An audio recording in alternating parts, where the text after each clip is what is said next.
गीतेचा लिटरल अर्थ घेतला तर ते लाईफ मॅन्युअल अप्लाय करणं शक्य नाही. गर्भित अर्थ महत्वाचा आहे.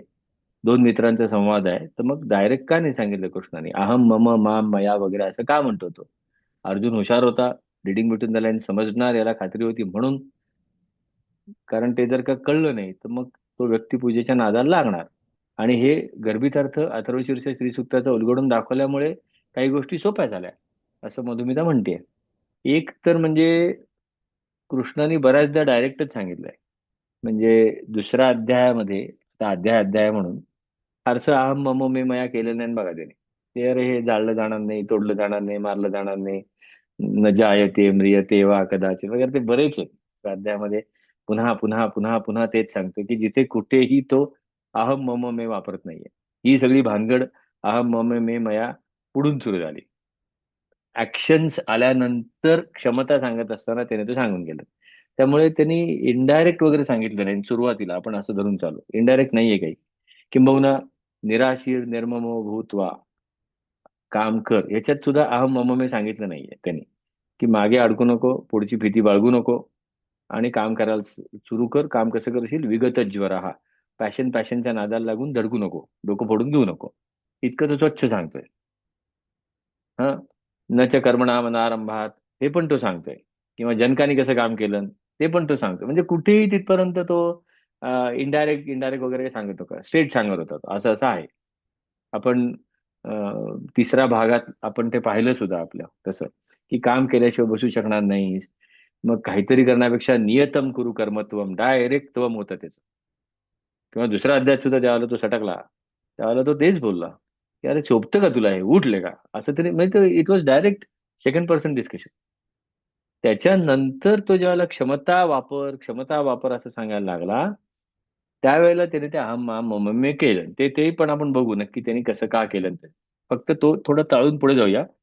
अर्जुन हुशार होताच, त्याबद्दल वादच नाही. प्रत्येक जण आपल्यातला हुशार आहे. फक्त काही आभाळं आलेली असतात मध्ये, आणि त्याच्यामुळे ते डिल्युजन होतं, जसं अर्जुनाचं झालं तसं. आणि कृष्णाला हा चान्स घ्यायचा फारसा वेळ पण नव्हता की बघू याला समजेल का वगैरे. पण त्याने मनात न ठरल्याशिवाय समजणार पण नाही, हे पण नित्कच आहे. आणि डायरेक्ट प्रश्न आहेत अर्जुनाचे सुद्धा, एक नक्की काय ते सांग, नक्की काय ते सांग, नक्की काय ते सांग. आणि कृष्ण पण ते नक्की काय ते सांगतच होता.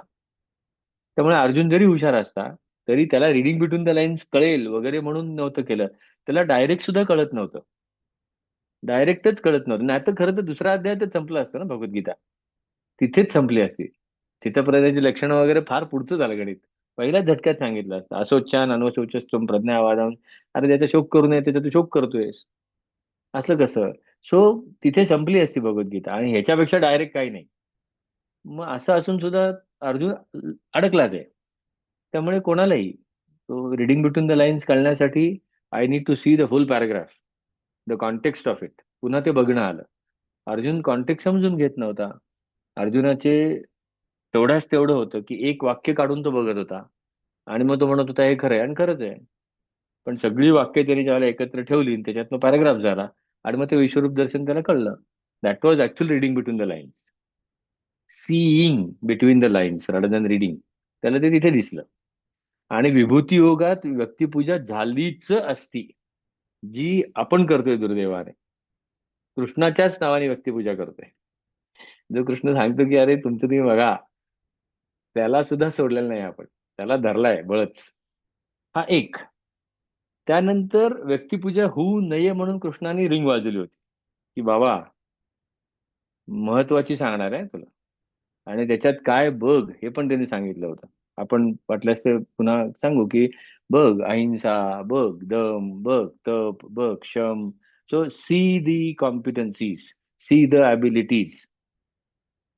की सहन करण्याची शक्ती बघ, दान देण्याची वृत्ती बघ, उगाच हाणामारा न करण्याची ताकद बघ, हे बघ, हे बघ, हे बघ.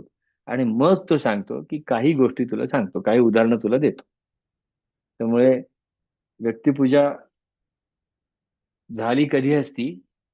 अं, ही विभूती योग जर का तिसऱ्या अध्यायाच्या वेळेला आला असता ते. आणि आता आता सांगतोच, आउटराईटली सांगतो की शिकायला शिकवायचं कसं, याच्यामध्ये मी नेहमी तेच सांगतो की शिक्षक किंवा गुरु हा, किंवा आपण ज्याला गुरु म्हणतो तो तयार पाहिजे. त्यांनी जर माझ्याकडे बघ, संपला शिष्य, तू कुठेही बघू नको, तुझ्याकडे बघ. आणि प्रॅक्टिसच्या आधी रोल मॉडेल्स आली ना, तर मनुष्य नकला करतो. प्रॅक्टिसच्या आधी किंवा प्रॅक्टिस न करता ज्यावेळेला रोल मॉडेल्सकडे पाहिलं जातं, त्यावेळेला तू म्हणतेस ते परफेक्ट आहे. ती व्यक्ती पूजाच होते आणि गुण गायीनं आवडी खरोखर सोपं आहे. आणि तेच झालं. अर्जुनाचं फॉर्च्युनेटली झालं नाही. आणि त्याच्यानंतर ते पलटलं सगळं. आणि मग आता पुढच्या सेशनमध्ये आपण बघणार आहोत या शनिवारी, की he started then asking the questions, की मग आता काय करू? रोल मॉडेल फॉलो करू, का तू सांगितल्यास त्या क्षमता फॉलो करू? आणि मग कृष्णाच्या 4 युक्त्या आहेत, की ज्या आहेत ना, "न धरी शस्त्र करी मी सांगेन युक्ती 4 गोष्टी 4."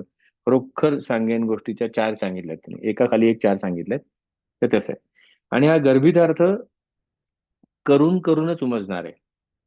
करूनच उमजणार आहे. फॉर एक्झाम्पल, आता जे आपण असाइनमेंट घेतले उद्यासाठी, की मी पाहीन विचारांच्या ओरिजिनकडे.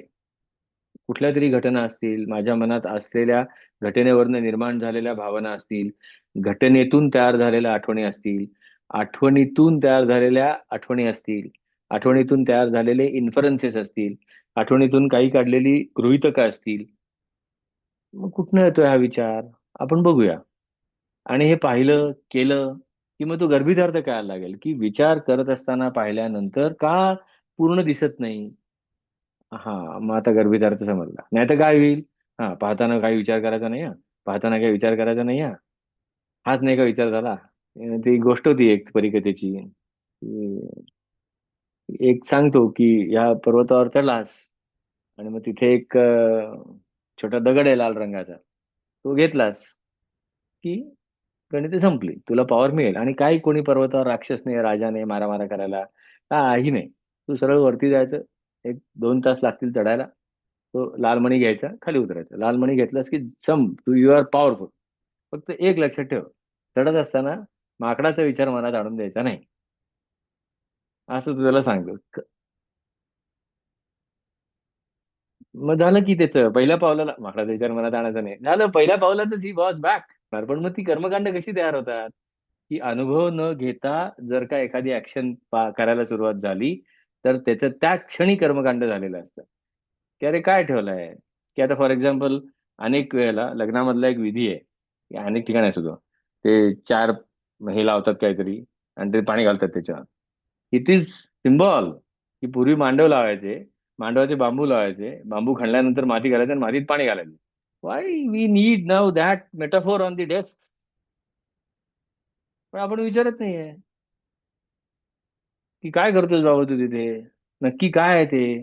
म्हणजे अविश्वास म्हणून नाही, पण आपणच हळू त्याच्याकडे पाहायला पाहिजे. कारण मी हां, ते ते ते सांगितलं ते करा. ही तामसिक श्रद्धा, बाकी काही नाही. आणि कृष्ण पुढे सांगतो, की ज्या वेळेला तामसिक श्रद्धेने कामं केली जातात, त्या गोंधळ वाढतो. तमसीत प्रलयं गत्वा मूढ योनिषु जायते. म्हणजे पुढच्या जन्मात मूढ योनीत जाशील अशातला भाग नाही. दुसरा क्षण तुझ्या मूढ योनीतनं बाहेर येशील तू. आहे त्याच्यापेक्षा गोंधळ जास्ती. आणि म्हणून हा सगळा प्रश्न जो आहे, की गीतेचा लिटरल अर्थ घेतला. लिटरल अर्थ कधी घेतो? की सांगितलंय तसं करायचं. नवनीत गाईडमध्ये उत्तर काय दिलंय? ते लिहायचं. That is literal. Literal. Application oriented ज्यावेळेला अप्लाय करत जातो, त्यातला गर्भातला अर्थ निघतो. काय लपलाय काय त्याच्यामध्ये? प्रोसेसमध्ये प्रत्येक स्टेपमध्ये काहीतरी लपलेलं असतं. प्रत्येक स्टेपमध्ये प्रोसेसच्या कोणाचा तरी अनुभव लपलेला असतो. कोणाचं तरी दुःख लपलेलं असतं, कोणाचा तरी आनंद लपलेला असतो. त्या दुःखातून, आनंदातून, अनुभवातून त्या संवेदनशील माणसाने एक छोटी प्रोसेस लिहिलेली असते.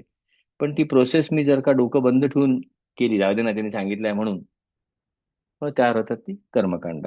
आणि म्हणून गर्भितार्थ केल्याशिवाय समजणार नाही. त्यामुळे हा प्रश्न जर का परत पाहिला, तर आता शेवटी अहम मम मे मया काय म्हणतो ते पण सांगू. हा प्रश्न परत एकदा वाचू. लिटरल अर्थ घेतला तर अप्लाय करणं शक्यच नाही, because literally cannot be applied.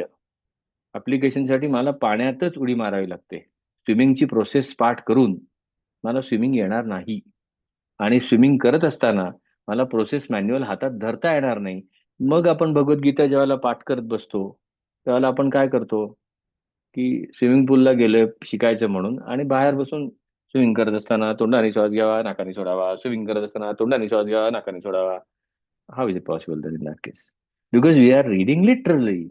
And when we are reading literally, we cannot apply it. So while applying, you have to stop reading. हे अनुभवूया आपण. We'll have to do it. आणि मग आता अहम, माम, मे, मया असं का म्हणतो? आता बघा, तो कशाबद्दल सांगतोय कृष्ण? क्षमतांबद्दल सांगतोय. लहान मूल दुसऱ्या वर्षाच्या आधीच जर का बोलायला लागलं, तर साधारणतः कृष्ण जे बोलला तेच बोलेल. की अरे माझ्यात आहे ते. किंबहुना माझ्यात असं पण तो विचारणार नाही. कदाचित तो म्हणाल मीच आहे. जी गोष्ट अनुभवाला आली, तीच तो सांगतोय आणि त्या अनुभवातनच तो अहम म्हणतोय. की अरे, आपण सांगतो ना, आपण सुद्धा एखाद्या वेळेला मित्राला सांगतो, "अरे, मी पण हे करून पाहिलंय. बघ माझ्याकडे. मग माझ्याकडे बघ. मला हे जमलंय." असं सांगताना आपण काय सांगत असतो? माझ्याकडे म्हणजे माझ्याकडे नको बघू. मी हे कसं केलं? मग त्याच्याकडे बघ आणि तसं तुला जमतंय का बघ. त्यामुळे अहम, मम, मे, माम, मया तो त्याच्याशी एकरूप झालेला आहे. तो क्षमता त्यांनी वापरलाय आणि क्षमतेचं फिलिंग त्यांनी घेतलंय.